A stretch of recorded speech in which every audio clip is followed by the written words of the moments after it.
तो हेलो, एक बार फिर स्वागत है आपका यूनिक आईएएस एकेडमी बाय गुल फैमिली राजी में।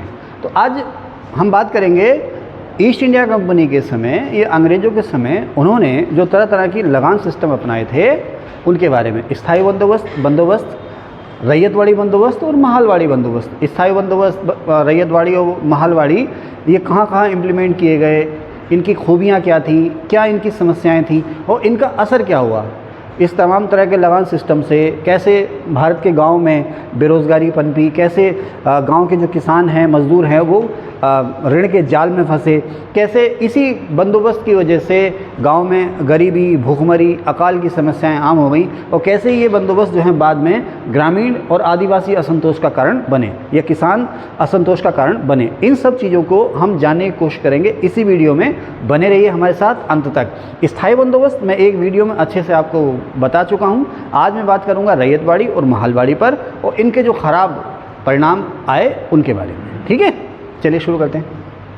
तो यहाँ पर मैंने छोटा सा मैप बनाया भारत का, और भारत के मैप में मैंने आपको दिखाने की कोशिश की है। इसमें जो नीला रंग है, ब्लू कलर जो है, इसमें जो नीला रंग है उसमें मैंने वो इलाके दिखाए हैं जहाँ पर स्थायी बंदोबस्त लागू हुआ था। स्थायी बंदोबस्त कहाँ पर लागू हुआ था? ये आपका बंगाल, बिहार और उड़ीसा। आज का जो पश्चिम बंगाल है, बिहार और उड़ीसा है, वहाँ पर स्थायी बंदोबस्त लागू हुआ था। और ये जो रेड कलर है, रेड कलर से मैंने आपको वो इलाके दिखाए हैं जहाँ पर रैयतवाड़ी बंदोबस्त लागू हुआ था। और ब्लैक कलर से या ब्लैक पेन से मैंने आपको वो इलाके दिखाए हैं जहाँ पर महालवाड़ी बंदोबस्त लागू हुआ था। मैंने इसमें लिखा भी है, रैयतवाड़ी बंदोबस्त जो है, स्थायी बंदोबस्त पुरानी वीडियो में आपको बता चुका हूँ, फिर से बता दूँ कि पश्चिम बंगाल, बिहार और उड़ीसा में स्थायी बंदोबस्त लागू हुआ था। और रैयतवाड़ी जो है वो 12 महल, उस समय का मद्रास स्टेट और आज का तमिलनाडु।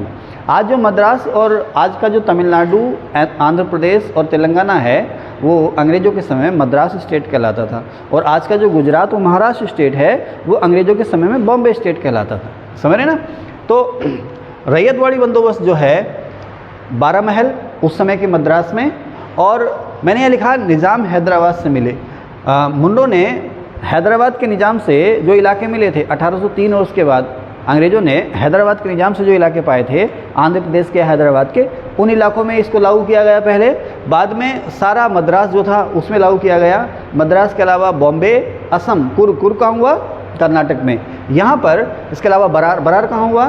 एमपी और महाराष्ट्र का वो इलाका जहाँ पर एमपी और महाराष्ट्र का बॉर्डर मिलता है, उस इलाके के आसपास का जो एरिया है बरार। जैसे विदर्भ, कुमाऊँ, गढ़वाल, रुहेलखंड, उसी तरह का रीजन है बरार। और ईस्ट बंगाल यानी कि पूर्वी बंगाल में, आज का जो बांग्लादेश है वो ईस्ट बंगाल। ध्यान रखना, पश्चिम बंगाल में स्थायी बंदोबस्त था और ईस्ट बंगाल में जो था रैयतवाड़ी था। ओके, अब रैयतवाड़ी बंदोबस्त की बात करें तो उससे पहले हल्का सा हम बात कर लेते हैं स्थायी बंदोबस्त की। आपको पता होगा स्थायी बंदोबस्त में, अच्छा, स्थायी बंदोबस्त को भी जानने से पहले हो सकता है मेरे साथ बहुत सारे स्टूडेंट ऐसे जुड़े हों जो हिस्ट्री को अभी पढ़ने की शुरुआत कर रहे हों। बंदोबस्त क्या होता है? पहली बात तो ये जानें आप, लगान में या ज़मीन के मामले में बंदोबस्त क्या होता है। अभी भी चलता है बंदोबस्त अधिकारी, चकबंदी अधिकारी। जहाँ पर चकबंदी या सीलिंग आती है ना, तो वहाँ पर एक शब्द आता है बंदोबस्त अधिकारी या चकबंदी अधिकारी। तो बंदोबस्त क्या होता है? मैंने जब आपको स्थायी बंदोबस्त पढ़ाया था तो उसके बारे में मैंने आपको बताया था। सिंपल सी बात है, बंदोबस्त को हम इंग्लिश में कहते हैं सेटलमेंट। सेटलमेंट का मतलब यहाँ पर यह है कि जो गवर्नमेंट रिकॉर्ड्स हैं, गवर्नमेंट रेवेन्यू रिकॉर्ड्स या लैंड रिकॉर्ड, सरकार के ज़मीन के, खेती की, वन की ज़मीनों के जो दस्तावेज हैं, उसमें लोगों का नाम चढ़ाना या लोगों का नाम हटाना, उसमें लोगों का नाम दर्ज करना या उसमें से लोगों का नाम हटाना। भूमि के जो अभिलेख हैं या जो लैंड रिकॉर्ड्स हैं उसमें लोगों का नाम दर्ज करना या लोगों का नाम हटाना। कैसे दर्ज करना या कैसे हटाना? कि मान लीजिए कोई गांव है, कोई तहसील या कोई परगना है, वहाँ पर कितनी ज़मीन है, सबसे पहले ये देखना। बंदोबस्त जो है काफ़ी ब्रॉड कॉन्सेप्ट है, बड़ी प्रक्रिया है, कोई छोटी मोटी प्रक्रिया नहीं है। ये देखना कौन सी ज़मीन बंजर है, कौन सी रेतीली है, कौन सी नदी घाटी में आ रही है, कौन सी पहाड़ में आ रही है, कौन सी मरुस्थल में आ रही है, कौन सी परती है, कौन सी ज़मीन बंजर है, कहाँ पर खेती हो रही है, कौन सी ज़मीन वन भूमि है, कहाँ पर पेड़ों, जहाँ कहाँ पर ट्री बेल्ट है, कहाँ पर फॉरेस्ट बेल्ट है। ये सारी चीज़ें सबसे पहले देखना, ठीक है, पहला स्टेज। उसके बाद ये देखना कि कौन सी ज़मीन किस एरिया में, किस तहसील में या किस परगना में। आप जानते हैं ना, 2 या 2 से ज़्यादा तहसील को मिलाकर के एक परगना बनता है। किस परगना में या किस तहसील में या किस ब्लॉक में वो ज़मीन है। उसके बाद ये देखना कि उस ज़मीन का मालिक कौन है। छोटे से लेकर बड़े से बड़े प्लाट तक, चाहे वो छोटा सा किसान हो, बड़ा ज़मींदार हो, कौन सी ज़मीन किसकी है।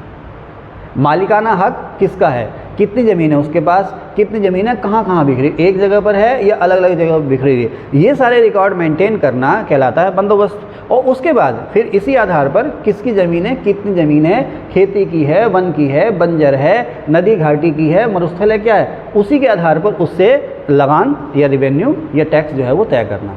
ये सारा का सारा सिस्टम कहलाता है बंदोबस्त। हमारे यहाँ जितनी भी सरकारें बनी एंशिएंट और मॉडर्न एज में या प्री एंशिएंट मेडिवल या प्री मॉडर्न एज में या अंग्रेज़ों के समय तक जितनी भी हमारी सरकारें रहीं, उन सभी के समय में सरकार की इनकम का जो सबसे बड़ा सोर्स था वो था भूमि से मिलने वाला लगान, ज़मीन से मिलने वाला सरकार की इनकम का सबसे बड़ा सोर्स था। अब जब हमारे यहाँ तुर्क और मुग़ल जब आए, अच्छा तुर्क और मुग़लों की जो देन रही है हमारे ना, तुर्क और मुग़लों की सबसे बड़ी देन हमारे यहाँ जो रही है कि भारत को जो प्रोडक्शन हब बनाया था, या भारत जैसे आज कहते हैं ना चीन को दुनिया की फैक्ट्री कहते हैं ना, चीन को आज दुनिया की फैक्ट्री कहते हैं, तो किसी ज़माने में भारत जो था वो दुनिया की फैक्ट्री था। आपको पता ही होगा, सुनते हैं ना कि मुग़लों के समय में, अकबर के समय में भारत की जो जीडीपी थी पूरी दुनिया का 25% थी, पूरी दुनिया का 25% व्यापार जो होता था भारत से होता था। तो तुर्कों और मुग़लों की सबसे बड़ी देन यही थी। इसके बारे में फिर किसी और क्लास में बात करेंगे। तो इनके समय से आकर के एक बार फिर से जो लगान जो मिलता था सरकार की इनकम में, जो हिस्सा था लगान का वो घट गया, और जो दूसरे टैक्स थे शिल्प पर या व्यापार पर जो टैक्स थे या उद्योग धंधों पर जो टैक्स थे उनका हिस्सा बढ़ गया था। लेकिन फिर से जब पोस्ट मुग़ल एज आई, औरंगजेब के बाद हालात जो है खेती बाड़ी के या उद्योग धंधों के, शिल्प के, व्यापार के बिगड़ने लगे, तो अंग्रेज़ों के आते आते फिर से एक बार जो है सरकार के रेवेन्यू में सबसे बड़ा हिस्सा जो हो गया ज़मीन से मिलने वाले लगान का हो गया। तो अंग्रेज़ों की भी समस्या यही थी। वारेन हेस्टिंग्स आया, उसके बाद हो रहा है, आपने सुना, मैंने पढ़ाया आपको ट्रायल एंड एरर का सिद्धांत पढ़ाया है। तो सबकी समस्या ये थी कि ज़मीन से लगान को कैसे ज़्यादा से ज़्यादा वसूला जाए। जो भी गवर्नर या गवर्नर जनरल या वायसराय आया तो सबसे पहला उसका जो काम था, सबसे प्रमुख काम तो यही था कि अपने शासन को यहाँ पर कैसे स्थापित किया जाए। पुलिस राज्य था ना हमारा, पुलिस स्टेट था। पुलिस स्टेट समझते ना, एक पुलिस स्टेट और एक वेलफेयर स्टेट। पुलिस स्टेट जब राजा का ध्यान पूरा का पूरा अपनी पावर को वहाँ बनाए रखना होता है, एट एनी हाउ, लोगों को पनिशमेंट देके सख्ती से अपना सत्ता अपनी कायम करना, उसे हम कहते हैं पुलिस स्टेट। और वेलफेयर स्टेट क्या है, राजा का पूरा ध्यान होता है लोगों की भलाई करना। तो modern age democracy welfare state है। लेकिन उस समय चाहे वो एंशिएंट एज रहा हो, वो तुर्क रहे हों, मुग़ल रहे हों, या हमारे राजपूत या हिंदू राजा रहे हों, या अंग्रेज़ रहे हों, वो सारे के सारे पुलिस स्टेट के रूप में ही थे। हालांकि अकबर जैसों ने उसको वेलफेयर के रूप में बदलने की कोशिश की थी, लेकिन अल्टीमेटली थे वो भी पुलिस स्टेट के रूप में ही। ओके, तो जितने भी गवर्नर जनरल वायसराय आए तो सबका ध्यान ये था कि कम से कम खर्च, कम से कम झंझट, कम से कम लागत, कम से कम उलझन पर ज़्यादा से ज़्यादा वसूली ज़मीन से कैसे। इतिहास में कुछ एक राजा ऐसे रहे हैं जिन्होंने इस पर भी ध्यान दिया है कि वसूली के साथ साथ पैदावार भी बढ़े, राजा के साथ साथ रियाया या प्रजा या रैयत या किसान की भी भलाई हो। जैसे फिरोज़ तुगलक जैसे, उधर को नहीं चलते अभी, उसकी बात फिर कभी से फिरोज़ तुगलक जब पढ़ाएंगे तो उसमें बात कर लेंगे। फिरोज़ तुगलक, सिकंदर लोदी जैसे कुछ राजा हुए जिन्होंने ये भी ध्यान दिया है कि लोगों की या किसानों की इनकम भी बढ़े। बाकी ज़्यादातर, चाहे आप शेरशाह सूरी कह लें या अलाउद्दीन खिलजी कह लें, चाहे आप लॉर्ड कैनिंग कह लें या डलहौजी कह लें, सब ने जो ध्यान दिया है ज़्यादा से ज़्यादा वसूली पर दिया है। कम से कम झंझट, कम से कम उलझन, कम से कम खर्च पर ज़्यादा से ज़्यादा वसूली कैसे हो। तो इसी में से था एक स्थायी बंदोबस्त। स्थायी बंदोबस्त में क्या किया था, अंग्रेज़ों ने किसानों और अपने बीच में मीडिएटर बना लिए। वो मीडिएटर क्या थे, ज़मींदार। अब ज़मींदार किस तरह से उन्होंने बनाए, पूरे अंग्रेज़ों के पास जितनी भी ज़मीन थी उसको बड़े बड़े प्लॉट में बांटा गया। उस उन प्लाट की नीलामी की गई, और नीलामी में ये कहा गया कि भाई ये प्लाट है, यहाँ पर जो ज़मींदार सबसे ज़्यादा टैक्स हमें देगा ये ज़मीन उसकी। नीलामी में सबसे बड़ी नीलामी लगाओ, जिसकी नीलामी सबसे ज़्यादा लगी ज़मीन उसकी, अंग्रेज़ टैक्स उससे लेंगे। अब जिसने नीलामी ली है, जिसे ज़मींदार कहा गया, वो उस ज़मीन पर खेती करे ना करे, वो उस पर गन्ना उगाए, उस पर जानवर चराए, उसको बंजर छोड़ दे, जो मर्जी करे, खुद खेती करे, किसानों से करवाए, उन्हें उससे कोई लेना देना नहीं है। ठीक है, तो स्थायी बंदोबस्त में क्या हुआ, सरकार और रैयत के बीच में, रैयत माने किसान के बीच में ज़मींदार जो थे वो बिचौलिए हो गए। ज़मीन के मालिक ज़मींदार थे, किसान अब रातों रात जो थे वो किराएदार हो गए थे। अब बंगाल, बिहार, उड़ीसा में अंग्रेज़ों को एक सवाल आता है, यूपीएससी और पीसीएस मेंस में आया है कि भाई क्या वजह थी जो स्थायी बंदोबस्त केवल बंगाल, बिहार, उड़ीसा में लागू किया गया, अन्य इलाकों में लागू नहीं किया गया। तो उसकी सबसे बड़ी वजह जो थी वो ये थी कि स्थायी बंदोबस्त में क्या था कि लगान हमेशा के लिए फिक्स हो गया था। पिछली वीडियो में जब मैंने आपको स्थायी बंदोबस्त पढ़ाया तो उसमें मैंने ये चीज़ आपको नहीं बताई है, समझ आ रहा है? चीज़ इंटरेस्टेड है? नींद तो नहीं आ रही है? ओके, आपको नींद तो नहीं आ रही है? ओके, अच्छा, आगे बढ़ने से पहले आपसे रिक्वेस्ट है कि आप मेरी वीडियो को अगर आपने अभी तक सब्सक्राइब नहीं किया है तो सब्सक्राइब जरूर कीजिए। मैं आपको ज्वाइन करने नहीं कह रहा हूँ, सब्सक्राइब जरूर कीजिए। जितना इसका सब्सक्रिप्शन होगा, जितनी ये वीडियो फैलेगी, मुझे मोटिवेशन मिलेगा और मैं ऐसे ही आपसे डिस्कशन करता रहूँगा। जो लोग आज पहली बार मुझसे जुड़े हैं, मेरे साथ जुड़े हैं, ये जो मैं आपके सामने वीडियो बना रहा हूँ, कैमरामैन मेरे स्टूडेंट हैं, एडिटर मेरे स्टूडेंट हैं। मैं लेसन प्लान तैयार करता हूँ, आपके लिए स्क्रिप्ट तैयार करता हूँ और सामने बैठ के आपके बोलना शुरू कर देता हूँ। ज़ीरो इन्वेस्ट की स्थिति में हूँ मैं और मुझे कोई लालच नहीं है, बस एक मोटिवेशन चाहिए कि आप इसको सब्सक्राइब जरूर कीजिए, व्यूज़ बढ़ें, पूरी दुनिया में, पूरे भारत में हिंदी भाषी क्षेत्रों में ये वीडियो फैले, मुझे अच्छा रहेगा। जितनी वीडियो फैलेगी उतना ज़्यादा मेरा हौसला बढ़ेगा, उतना ज़्यादा मैं आपसे डिस्कशन करता रहूँगा। कहाँ था मैं? हाँ, यस, यूपीएससी मेंस में या पीएससी मेंस में और या एमसीक्यू में भी आ सकता है कि भाई बंगाल, बिहार, उड़ीसा के अलावा अन्य जगहों पर ये जो आपका परमानेंट सेटलमेंट है लागू क्यों नहीं किया गया। पिछली वीडियो अगर आपने देखी होगी मेरी वीडियो, तो मैं आपसे सवाल पूछ रहा हूँ कि स्थायी बंदोबस्त के और क्या क्या नाम थे। आप बताएं सोनू, स्थायी बंदोबस्त के और क्या क्या नाम थे? विकास, जोर से, यहाँ तक आवाज़ आए। वेरी गुड, ज़मींदारी, इस्तेमारी, इजारेदारी, वेरी गुड, शाबाश, ठीक है ना। परमानेंट सेटलमेंट, तो सबसे बड़ी जो दिक्कत थी इस परमानेंट सेटलमेंट की कि जब इसको लागू किया गया था तो अंग्रेज ये सोच गए कि इन्फ्लेशन भी कोई चीज़ होती है, महंगाई भी कोई चीज़ होती है। जो टैक्स की जो दर थी वो हमेशा के लिए सेट कर दी गई। जो टैक्स की दरें थी, ज़मींदार से जो लेना था वो हमेशा के लिए अपरिवर्तनीय हो गया। यानी कि अगर ज़मींदार को कोई 2000 एकड़ का टुकड़ा दिया गया है और उससे जो टैक्स फिक्स किया गया, सालाना 5000 रुपया किया गया, तो अब हमेशा वो 5000 ही रहेगा सालाना, उससे ज़्यादा नहीं लिया जाएगा। इससे अंग्रेज़ों को बाद में दिक्कत हुई। शुरू में तो ये बहुत महंगा लगा, शुरू में जो बोली थी बहुत ऊंची उठी, तो अंग्रेज़ों को, ज़मींदारों को ये सिस्टम बहुत महंगा लगा। अच्छा, ये इतना महंगा सिस्टम था कि बहुत से प्लाट खाली रह गए थे, बहुत से पूंजीपति ज़मींदार आगे आए नहीं क्योंकि बोली इतनी ज़्यादा महंगी थी। लेकिन जहाँ पर भी बोली लगी तो शुरू में अंग्रेज़ों के लिए बहुत फ़ायदेमंद था। अचानक बहुत सारा पैसा मिल गया, इसको बहुत अच्छा माना गया। लेकिन धीरे धीरे जैसे इन्फ्लेशन बढ़ी तो धीरे धीरे लगने लगा कि अरे ये तो हमसे भूल हो गई। आप देखें ना, जो मारुति सुजुकी मारुति 800 होती थी ना, हमारे यहाँ जो कार क्रांति की वो मारुति 800 ने की। हमारे यहाँ कार क्रांति आपको पता कौन लेकर आए? प्रधानमंत्री इंदिरा गांधी के समय उनके बेटे संजय गांधी के दिमाग की उपज थी। ये जो मारुति सुजुकी जो आप चलते हैं ना एल्टो वगैरह में, ये उन्हीं के समय की देन थी। सन 82 में, सन 82 में भारत में पहली मारुति कार फैक्ट्री से निकल के आई थी 800, मारुति 800। अब तो वो आना बंद हो गई। आपको पता उसकी शुरुआती कीमत कितनी थी उस समय 82 में मारुति कार की? 30,000 रुपये की। उस समय वो कार थी 30,000 रुपये की। और आज एल्टो 800 टाइप की जो गाड़ियाँ आप लें तो 4.5-5 लाख की आपको पड़ रही। तो मैं क्या कहना चाह रहा हूँ कि इतने साल में आप देखें ना, जो 30 या 32,000 की थी वो आज कितनी का हुई? 5 लाख की हो गई। तो इसी तरह से स्थायी बंदोबस्त से अंग्रेज़ों को नुकसान हुआ कि बाद के समय में हमें तो लगान मिलेगा ही नहीं। जमीन भाई, जो धान गेहूँ उपज जो भी आप उपजा रहे हैं उसकी कीमत बढ़ रही है, किसान को भी फ़ायदा हो रहा है, ज़मींदार को भी फ़ायदा हो रहा है, लेकिन अंग्रेज़ों को जो लगान मिल रहा था वो आज भी उतना का उतना ही रह गया। इसलिए इन्होंने जिन इलाकों में लगभग 19% एरिया में, ईस्ट इंडिया कंपनी के पास जो एरिया था लगभग 19% एरिया में तो इन्होंने स्थायी बंदोबस्त लागू किया। इसके बाद किसी और इलाके में इसको लागू करने की इन्होंने सोची नहीं। एक तो ये वजह थी। दूसरी वजह ये थी कि ज़मींदार जो थे वो किसानों का शोषण करने लगे थे। मैंने स्थायी बंदोबस्त वाली वीडियो में आपको बताया है कि ज़मींदारों के कई लेवल आ गए। जो ज़मींदार था जिससे उम्मीद की गई थी कि वो गांव में जाकर के किसानी करवाएगा और ज़मीन में इन्वेस्ट करेगा, ऐसा हुआ ना। ज़मींदार शहर में ही बैठा रहा, उसने अपना ठेका किसी और को दे दिया, दूसरे ने तीसरे को, तीसरे ने चौथे, चौथे ने पाँचवें को। तो बीच में कई सारे बिचौलियों की एक चेन आ गई और अल्टीमेटली अगर किसान से 1 एकड़ पर 2 रुपया लगान लेना था तो पता चल रहा तो 20 रुपया हो गया। तो किसान की कमर टूट गई थी इससे। अब ये बात अंग्रेज़ों को भी पता चल रही थी, उन्हें पता था इससे किसान को भी दिक्कत हो रही है। तो ये भी एक ड्रॉबैक रही इस सिस्टम की, इसने स्थायी बंदोबस्त दूसरे इलाकों में लागू नहीं किया गया।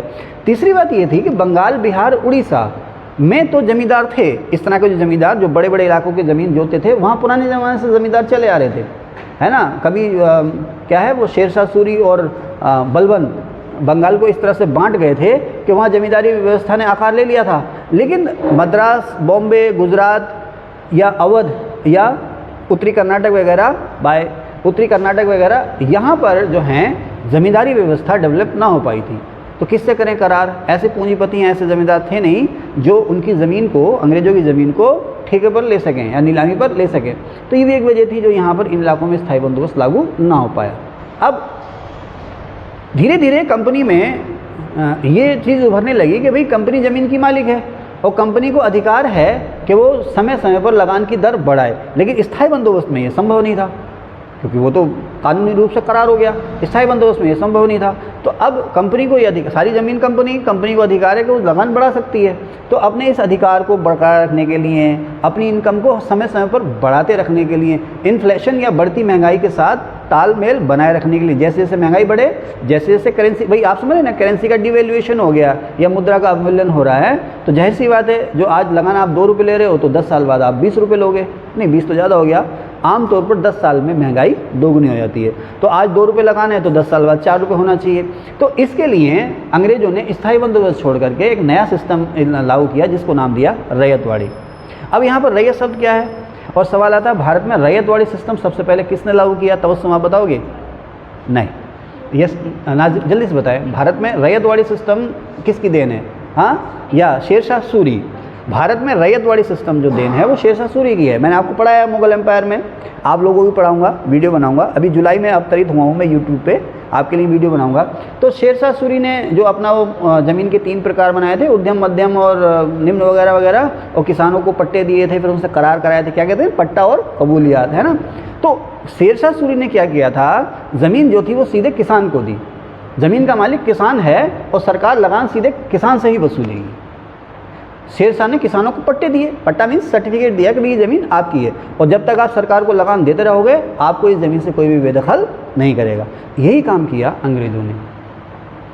ईस्ट इंडिया कंपनी के पास जो कुल एरिया थे उसके लगभग 50% एरिया में जो है रैयतवाड़ी सिस्टम शुरू किया गया। ऊपर लिखा है मैंने बोर्ड पे कहाँ कहाँ पर। अच्छा, रैयतवाड़ी सिस्टम जो सबसे पहले शुरू किया वो शुरू किया, मैंने यहाँ पर लिखा है कर्नल रीड ने। कर्नल रीड जो है, एक्चुअली ये कर्नल रीड जो है उन युद्धों में शामिल था जो टीपू से युद्ध हुए ना, कॉर्नवालिस के युद्ध हुए टीपू से। तो टीपू और हैदर अली को हराने के बाद मैसूर से ये इलाका मिला था 12 महल का, जो आज तमिलनाडु, कर्नाटक, केरल के बॉर्डर के आसपास मिलता है। यहाँ पर सबसे पहले कर्नल रीड ने रैयतवाड़ी सिस्टम शुरू किया था। अब रैयतवाड़ी में क्या है मैं आपको बता दूँ, इस स्थायी बंदोबस्त के बिल्कुल विपरीत, स्थायी बंदोबस्त के बिल्कुल विपरीत। देखिए, स्थायी बंदोबस्त में क्या था, ज़मीन हमेशा के लिए लगान फिक्स कर दिया जाएगा और ज़मीन का मालिक कौन होगा, ज़मींदार। अब इसमें क्या हुआ, ज़मीन का मालिक माना गया किसान को। ज़मीन उसकी, जो जिसको ज़मीन उसकी है उस किसान की है जो किसान उस ज़मीन को जोत रहा है। किसान को ज़मीन का मालिक बना दिया गया, किसान को ज़मीन का मालिकाना हक दे दिया गया। ओके, अब ये तय कर दिया गया किसान को ज़मीन से कोई भी बेदखल नहीं करेगा। शर्त यह है कि वो तय समय पर अपना लगान देता रहे, टैक्स देता रहे। अगर वो टैक्स देता रहेगा तो उसे ज़मीन से बेदखल नहीं किया जाएगा, एक बात। दूसरी बात, लगान हमेशा के लिए फिक्स नहीं किया जाएगा। अच्छा, इसमें ना अलग अलग बुक्स में अलग अलग चीज़ें लिखी रहती हैं, कोई 30 साल कहता है, कोई 50 साल कहता है, लेकिन सही ये है कि सरकार हर 20 से 30 साल, 20 से 30 साल का मतलब 20, 21, 22, 23, 30 साल तक, 20 से 30 साल के बीच में एक बार ज़मीन की पैमाइश कराएगी। पैमाइश समझते हैं, मेजरमेंट। ज़मीन की पैमाइश कराएगी, मेजरमेंट करें। अभी अक्सर नदी किनारे बाढ़ आती है ना, तो ज़मीन घटती रहती है, कभी नदी बाढ़ का मैदान भी बना देती है, ज़मीन बढ़ती भी रहती है। तो सरकार जो है हर 20 से 30 साल बाद ज़मीन की पैमाइश कराएगी, यानी कि ज़मीन कितनी है, किसके पास कितनी ज़मीन है, कौन किस ज़मीन को जोत रहा है, कौन किस ज़मीन को बो रहा है, ज़मीन का मालिक कौन है। हर 20-30 साल बाद ये मेजरमेंट होगा। ओके, पैमाइश बोलते हैं इसको, या ज़मीन की नाप होगी। उसके बाद हर 20-30 साल बाद ज़मीन का माप करने के बाद लगान का जो सेटलमेंट है वो फिर से होगा। फिर से होने का मतलब क्या है कि मान लीजिए अभी 1 एकड़ पे 2 रुपये लिए जा रहे हैं, फिर देखा जाएगा कि महंगाई कितनी बढ़ गई है, 3 रुपये, 4 रुपये, 5 रुपये, जितने भी ले जाएंगे वो फिर से रिवाइज़ होगा। दरें जो हैं, रेंट जो है वो फिर से रिवाइज़ होगा। ठीक है, एक तो चीज़ ये हो गई कि हर 20 साल बाद पैमाइश होगी, दरें फिर से रिवाइज़ होंगी और जाहिर सी बात है वो बढ़ाई जाएंगी इन्फ्लेशन के अकॉर्डिंग। और दूसरे ज़मीन का जो मालिक होगा किसान। किसान मतलब रैयत। आपने सुना होगा ना, साहब हम आपके रियाया हैं, तो रियाया, रैयत एक्चुअली कहा जाता है किसान को, है ना, कृषक या रैयत। तो जब हमने सीधे किसानों से सेटलमेंट किया, किसानों को ज़मीन का मालिकाना हक दे दिया, किसान को ही जवाबदेह बनाया लगान के लिए, और ये तय किया गया अगर लगान नहीं दोगे तो आपकी ज़मीन आपसे छीन ली जाएगी, ज़मीन आपसे छीन ली जाएगी, ज़मीन नीलाम कर दी जाएगी और नीलामी के बाद जो भी उसको ज़मीन को लेगा सरकार नीलामी में अपना लगान वसूल कर लेगी। अब जो जिसने भी ज़मीन नीलामी में पाई है, अब नए सिरे से ज़मीन का मालिक वो हो जाएगा। अब इसमें ये हुआ, अब देखो किसान को हमने ज़मीन का मालिकाना हक दे दिया, स्थायी बंदोबस्त में गया था। ध्यान से सुनिए, वनडे में तो काम आएगा ही आएगा, लेकिन यूपीएससी पीएससी जो एग्ज़ाम्स हैं, मेंस खास करके प्री जो भी हैं, उसमें भी आपको ये काम आएगा। मैंने पिछली वीडियो में भी कहा है कि आप लोग कहते हैं ना 1 नंबर या 1.5 नंबर से रह गया, तो आप लोग वन लाइनर रटते रहते हैं, उस वजह से आप लोगों की परफॉर्मेंस अच्छी नहीं होती है। पूरी कहानियाँ सुनिए, अंदर तक जाइए, ठीक है, उसके बाद फिर वन लाइनर पढ़िए, आपको कामयाबी ज़रूर मिलेगी। ओके, तो कहाँ था मैं? बड़ी महत्वपूर्ण बात मैं कर रहा था आपसे, या बड़ी महत्वपूर्ण बात मैं ये कर रहा था कि स्थायी बंदोबस्त में जो मालिक था ज़मींदार था, ठीक है ना। ज़मींदार को ज़मीन दे दी गई।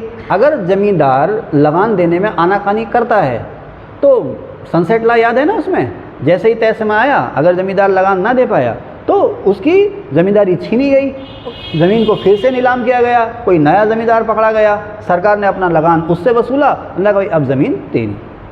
लेकिन अब जब रैयतवाड़ी बंदोबस्त आया तो उसमें ज़मीन का मालिक बनाया गया किसान को। अब देखिए यहाँ क्या होता है, जब ज़मीन का मालिक किसान को बना दिया गया तो अब ज़मीन की जो है खरीद फरोख्त होने लगी, खुर्द बुर्द होने लगी, खरीद फरोख्त होने लगी। यही कह सकते हैं, इसी में हिंदी में एक शब्द आता है ना, किताब में पढ़ेंगे कि भूमि जो है अब विनिमय का साधन बन गई। अब विनिमय क्या है? विनिमय को इंग्लिश में क्या कहते हैं सोनू? एक्सचेंज। इसको आम भाषा में क्या कहेंगे? लेन देन। भाई मेरे पास ये एक मार्कर है, इसकी वैसे मैं इसको 30 रुपीज़ का लाया हूँ, लेकिन अब इसमें डेप्रिसिएशन आ गया। मैंने कहा भाई मुझे 10 रुपये चाहिए, ये रख लो और 10 रुपये मुझे दो। अगर आपको ज़रूरत है इसकी तो आप 10 रुपये में ख़रीद लेंगे, है ना। ये इसे क्या कहते हैं? ये किसका साधन हो गया? एक तरह से करेंसी या मुद्रा का साधन हो गया। मैंने इसके बदले में आपसे 10 रुपये हासिल कर लिए। या जैसे मेरे पास बुक्स हैं और मुझे आपसे पेन चाहिए, तो मैंने बुक्स दिया, आपने मुझे पेन दे दिया, तो इसको कहते हैं गुड्स एक्सचेंज, वस्तु विनिमय, है। हमने अपने बचपन में देखा, जो बर्तन बनाने वाले होते हैं ना, कुम्हार जिन्हें कहते हैं, बर्तन बनाने वाले कुम्हार, और लोहे के दरांत या वो हंसी वगैरह वाले, उन्हें क्या कहते हैं? लोहार। तो इस तरह के जो शिल्पकार होते थे ना, ये गाँव में आते थे। गेहूँ कटाई का जब सीजन चलता था, घड़े गर्मियों में ज़्यादा बिकते ना, सर्दियों में घड़े बहुत कम बिकते ना, तो कुम्हार जो थे मिट्टी के घड़े और दूसरे बर्तन लेकर के खेतों घूमते थे। तो हम अपने बचपन में देखते थे कि जो मजदूर जो थे या किसान जो थे गेहूँ काटते थे, तो अपने गेहूँ के वो क्या कहते हैं ना, हमारे गाँव में उसको कहते हैं पूले, अनाज सहित, बालियाँ और तना सहित सारे के सारे पूले उठा करके उनको दे देते थे और बदले में ले लेते थे घड़े। पुराने ज़माने में यही व्यापार था, इसे कहते थे वस्तु विनिमय, है ना। आपने अनाज दिया, उसके बदले में अपनी ज़रूरत की कोई चीज़ ले ली, ठीक है। तो अब उसी तरह से जो ज़मीन हो गई वो विनिमय का साधन बन गई। विनिमय का साधन का मतलब, अब किसान चाहे तो अपनी ज़मीन को बेच सकता है, गिरवी रख सकता है, ठेके पे दे सकता है, किराए पे दे सकता है। यहाँ से समस्या शुरू हो गई। समस्या कैसे शुरू हो गई, इसकी बात मैं अभी बाद में करूँगा। जब इस सिस्टम के दुष्प्रभाव की बात करूँगा तो यहाँ पर मैं आऊँगा। फिलहाल अपने मुद्दे पर रहता हूँ। तो रैयतवाड़ी सिस्टम में ज़मीन का मालिक किसान हो गया, और जो रेंट है वो हर बार रिवाइज़ होगा, 20-30 साल बाद रिवाइज़ होगा, और रेंट की दर जो है वो बढ़ जाएगी। बिचौलिए जो थे अब यहाँ से हटा दिए गए। ओके, तो सबसे पहले इसको कर्नल रीड ने 12 महल में लागू किया। उसके बाद मुनरो ने, अच्छा ये जो कर्नल रीड है ना, कर्नल रीड और मुनरो, इनका क्या संबंध था? जब कर्नल रीड 12 महल या मद्रास में गवर्नर था उस समय, तो मुनरो जो था इसका असिस्टेंट था, कर्नल रीड का। मुनरो कर्नल रीड का असिस्टेंट था। बाद में मुनरो मद्रास का गवर्नर बना। जब ये मद्रास का गवर्नर बना तो सबसे पहले इसने हैदराबाद के उन इलाकों में रैयतवाड़ी को लागू किया जो इलाके इनको अंग्रेज़ों को निज़ाम हैदराबाद से मिले थे। और उसके बाद 1822 में सारे मद्रास में इसको लागू किया गया। मद्रास के अलावा बम्बई, असम और कुर्ग, बरार और ईस्ट बंगाल में इसको लागू किया गया। सवाल आता है कि रैयतवाड़ी बंदोबस्त सबसे पहले कहाँ लागू किया गया, तो उसमें लिखा रहता मद्रास, ऑप्शन बम्बई भी आता है, लेकिन सबसे पहले मद्रास है। लेकिन अगर ऑप्शन 12 महल हो तो आपका सही आंसर होगा 12 महल। ओके, ठीक है सर। अब खैर, उसके बाद नंबर आता है महालवाड़ी का। महाल का मतलब क्या हुआ? उत्तर भारत में और देश के कुछ इलाकों में भी गांव को कहते हैं महाल, है ना। गांव को कहते हैं महाल। गांव होते हैं, गांव का एक मुखिया भी होता है। अब समय के साथ ना, अब आप देखें ना, 1803 में जो है अवध के नवाब से फिर कुछ संधि की गई।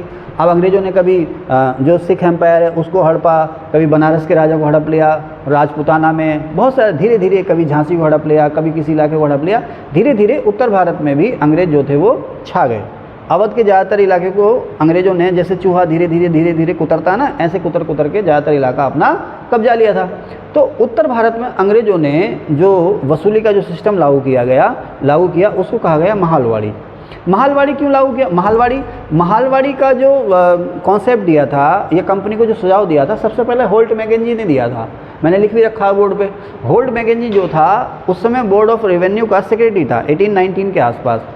होल्ट मैकेंजी ने कहा कि भाई उत्तर भारत में गांव जो हैं वो आत्मनिर्भर इकाई के रूप में काम करते हैं और सारी जो ज़मीन है वो गांव की मानी जाती है। वहाँ पर कम्युनिटी फार्मिंग टाइप होती है, जिसे कहते हैं ना सामुदायिक कृषि। एक कॉन्सेप्ट आया भी था ये बीच में, अब तो खैर ये उड़ गया है। सामुदायिक कृषि या कम्युनिटी कृषि का मतलब ये है कि गांव की जितनी भी ज़मीन होती है वो किसी एक इंडिविजुअल पर्सन की नहीं होती है, वो सभी लोगों की होती है। सभी लोग मिलकर खेती करते हैं। उसका फ़ायदा ये होता है ना इस चीज़ का, अगर ये सिस्टम यहाँ पर लागू हो जाए तो उसका फ़ायदा ये होगा कि गाँव में जो मेंढ के पानी के रास्ते के जो झगड़े होते हैं ना खेतों पर, वो ख़त्म हो जाएंगे, क्योंकि एक ही नाला होगा और एक ही मेंढ होगी, वो सबकी होगी। नाला समझते हैं ना, नहर से निकला हुआ छोटा सा रास्ता जिससे पानी सप्लाई होता है, उसे नाला कहते हैं, नाला नाली। तो एक ही नाला एक ही नाली होगी। अच्छा, ये चकबंदी का जो कॉन्सेप्ट है ना वो यही है कि जो अलग अलग बिखरी जोतें हैं ना उनको इकट्ठा किया जाए।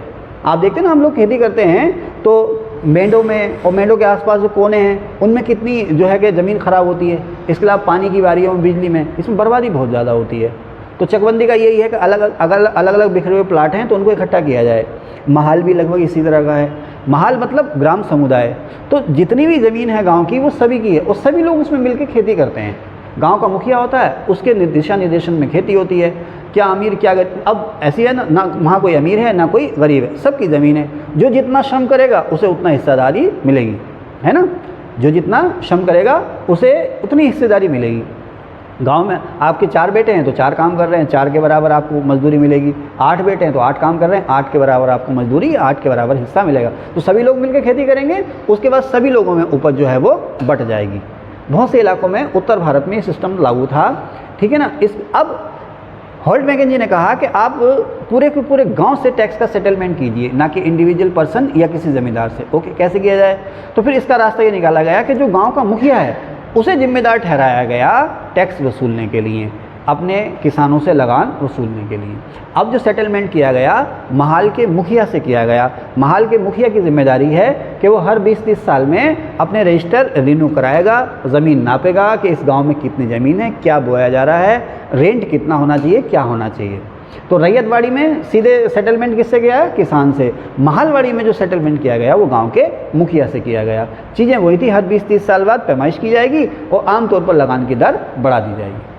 अब स्थायी बंदोबस्त, रैयतवाड़ी बंदोबस्त या महालवाड़ी बंदोबस्त, इन तीनों ही चीज़ों में आप देखें कंपनी ने सिर्फ इस चीज़ का ध्यान रखा है, क्या कम से कम झंझट, कम से कम खर्च, कम से कम असंतोष से ज़्यादा वसूली कैसे हो। किसान की क्या नीड है, किसान की क्या दिक्कतें हैं, इसकी परवाह किसी को नहीं थी। अब यहाँ से समस्याएं शुरू हुई। सबसे पहली समस्या तो ये थी, जैसे स्थायी बंदोबस्त में बताया कि अंग्रेज़ों की जो इनकम थी एक समय के लिए फिक्स हो गई, अब उसे बढ़ा नहीं सकते। अब समय के साथ महंगाई बढ़ रही है, खर्च बढ़ रहे हैं, लेकिन जो उनको लगान मिल रहा है वो उतना ही मिल रहा है। इसकी वजह, इसके लिए, इसकी एवज में फिर रैयतवाड़ी आई, महालवाड़ी आई।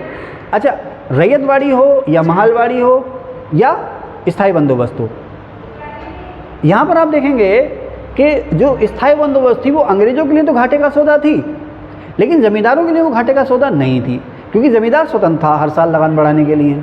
अंग्रेज़ तो बॉन्डेड थे, उन्होंने तो बॉन्ड भर लिया था, लेकिन ज़मींदार स्वतंत्र था।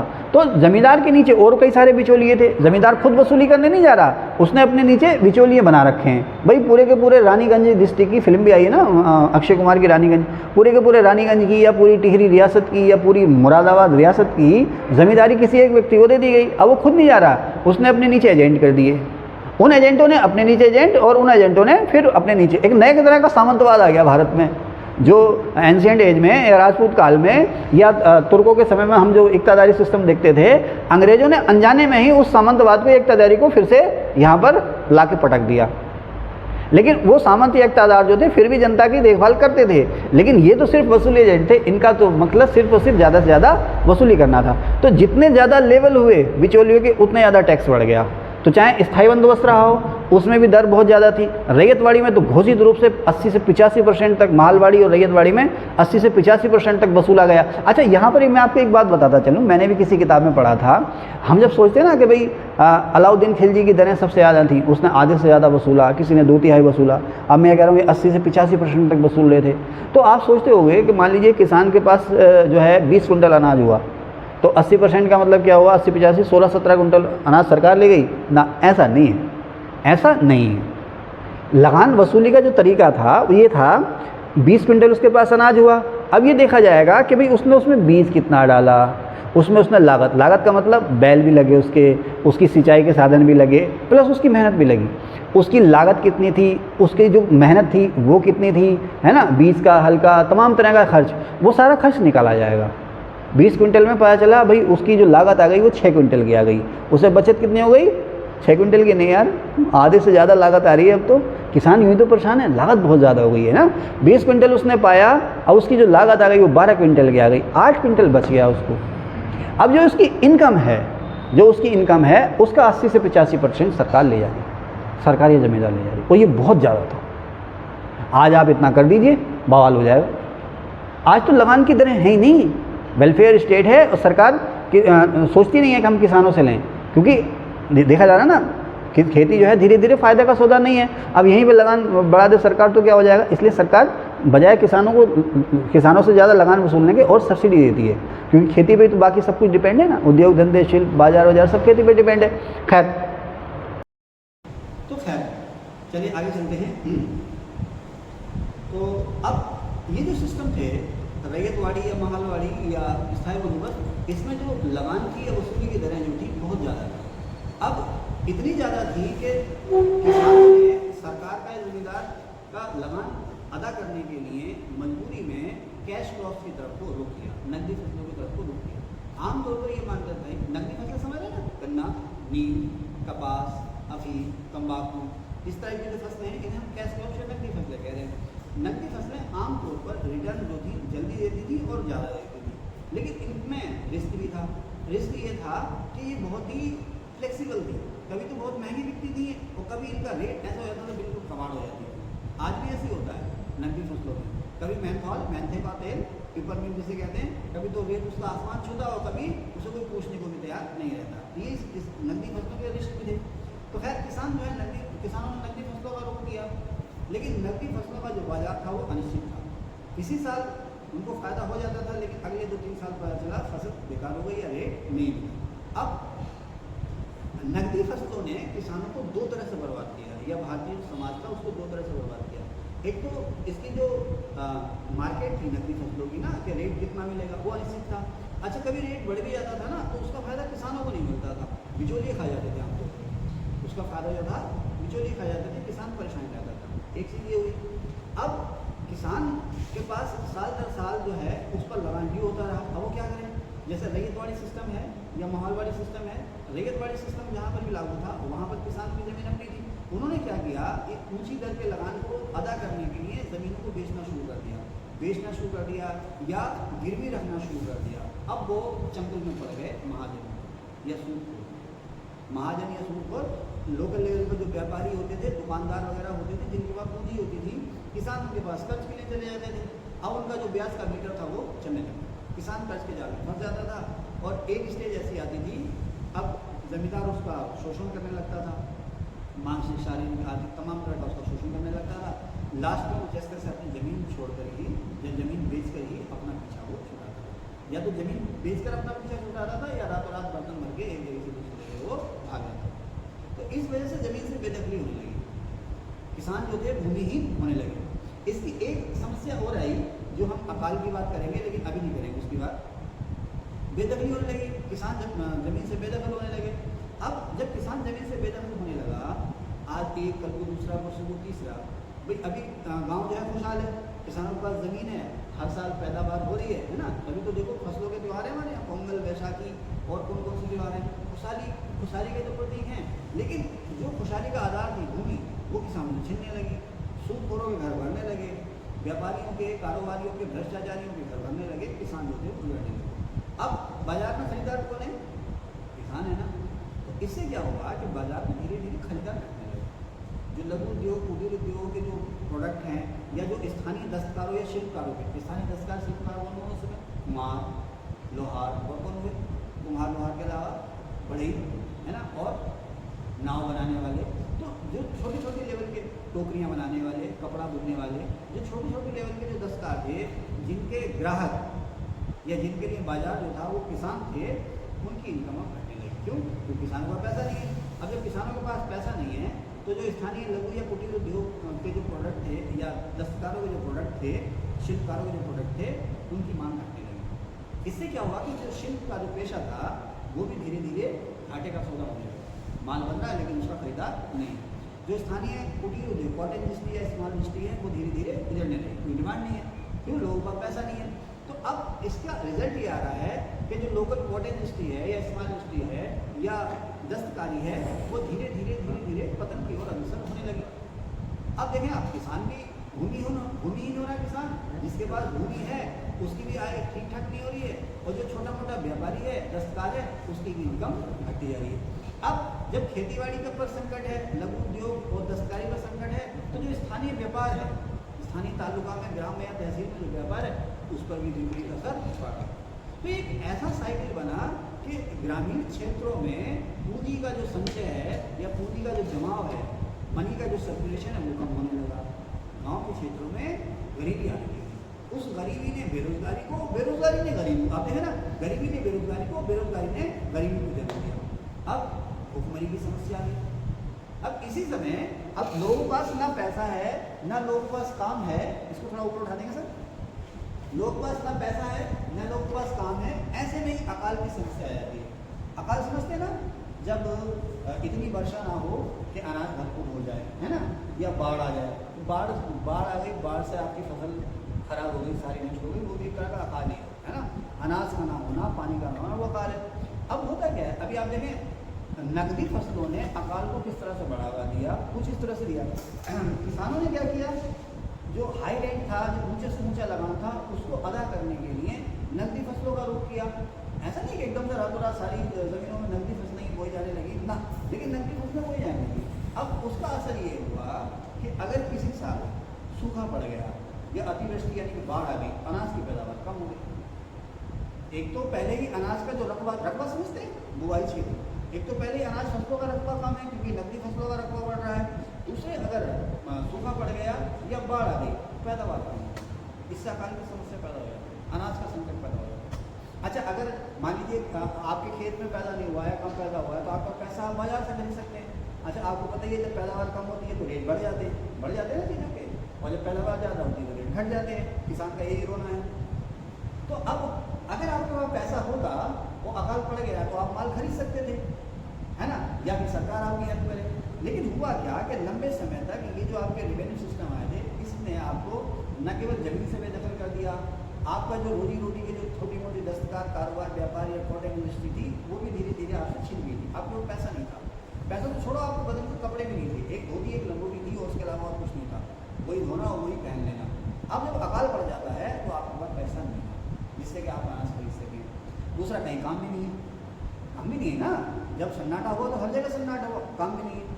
ऐसे में हालत जो आती थी मरी गई। अब हालत ये हो जाती थी कि इंसान जो था, किसान या रियाया जो थी, वो अपने आप को बेचने तक तो मजबूर हो जाती थी। दास का बड़ा होगा, दास प्रथा को बड़ा होगा। जो जमींदार, जो रईस आदमी थे, उनके पास पैसे थे, वो इनके श्रम को, इनके शरीर को खरीदने को तैयार रहते थे। इन सब चीज़ों ने गाँव के क्षेत्रों में किसानों ने जो है बगावत को जन्म दे दिया, असंतोष को जन्म दे दिया। और यही चीज़ें, यही वजह बनी भविष्य में किसानों की जो बाद में जो किसानों की बगावतें हुई, उनकी वजह जो बनी वो यही बनी, अंग्रेजों की जो नीतियाँ थी। किसानों ने जमींदार के खिलाफ हथियार उठाए, जमींदारों ने अपने डठैत भेजे, गाँव के गाँव जो है वो जला दिए। पूरा खासकर के उत्तर भारत का जो ताना बाना था वो बिगड़ गया। किसकी वजह से? अंग्रेजों की पॉलिसीज की वजह से। क्यों? क्योंकि अंग्रेजों का जो ध्यान था वो वसूली पर था। अच्छा, मैंने बताया ना कि ये जो मैंने यहाँ ऊँची दर भी लिखा, भूमि मिलने का साधन भी लिखा, नकदी फसलें, ग्रामीण गरीबी लिखा, भूमि भी लिखी, रणदार लिखा, शोषण, ये सारा मैंने आपको बता दिया। स्थानीय बाजार पर क्या असर पड़ा यही बताया मैंने, शिल्प पर असर पड़ा, यही परिस्थिति लिखी मैंने, कृषि पर दबाव। जब शिल्पी बेरोजगार होने लगे तो क्या करें, पेट कैसे भरें, तो वो भी खेतीहर मजदूर बनने लगे। खेतिहर मजदूर समझते हैं क्या होता है खेतिहर मजदूर? ऐसे लोग जो खेती किसानी में मजदूरी का काम करते हैं। अब एक तो पहले ही आबादी खूब है, लोगों के बच्चे खूब होते थे और किस लिए होते, वो खेतों में काम करते थे, है ना। पहले जो था ज़्यादा आबादी को अच्छा माना जाता था कि जितने ज़्यादा लोग होंगे उतने ज़्यादा जानवर चलाएंगे, उतने ज़्यादा हल चलेंगे। अब हुआ क्या कि जब सरकार बेरोजगार होने लगा तो वो भी खेती की तरफ को भागने लगा। इससे क्या हुआ कि खेतों पर काम करने वालों की संख्या या मजदूरों की सप्लाई ज़्यादा हुई। अब जब मजदूरों की सप्लाई ज़्यादा हो गई तो दिहाड़ी गिर गई। दिहाड़ी समझते हैं ना, मैंने लिखा है श्रम का मूल्य गिर गया, दिहाड़ी जो थी वो गिर गई, इससे वो समस्या पैदा हो गई। खैर खेती पर भी दबाव पड़ गया, अब ना पैदावार है और ना मजदूरी है, ठीक है। अकाल भूखमरी की बात करी, विद्रोह की बात करी, सामाजिक संघर्ष और अराजकता की बात करी, पूरे भारत का जो ताना बाना था वो इससे बिगड़ गया, जगह जगह हुड़दंग होने लगे, समझ रहे ना। तो ऐसे में अब अगर आपसे कोई पूछे कि स्थायी बंदोबस्त, रैयत वाली बंदोबस्त या माल वाले बंदोबस्त क्या थे, क्या इनके दुष्प्रभाव रहे, सारी चीज़ें आप यहाँ से तैयार कर सकते हैं। मालवाड़ी बंदोबस्त के बारे में आपको कहा है कि इसका जो प्रस्ताव था सबसे पहले होल्ट मैकेंजी ने दिया था 1819 में और 1833 में इसको लागू किया गया और कंपनी का जो एरिया था उसके लगभग 30% एरिया पर ये व्यवस्था लागू हुई थी। North India, UP, Punjab, Madhya Pradesh, इन इलाकों में ये व्यवस्था लागू हुई थी। आप इसका स्क्रीनशॉट ले लीजिए, एक बार वीडियो को सुन लीजिए,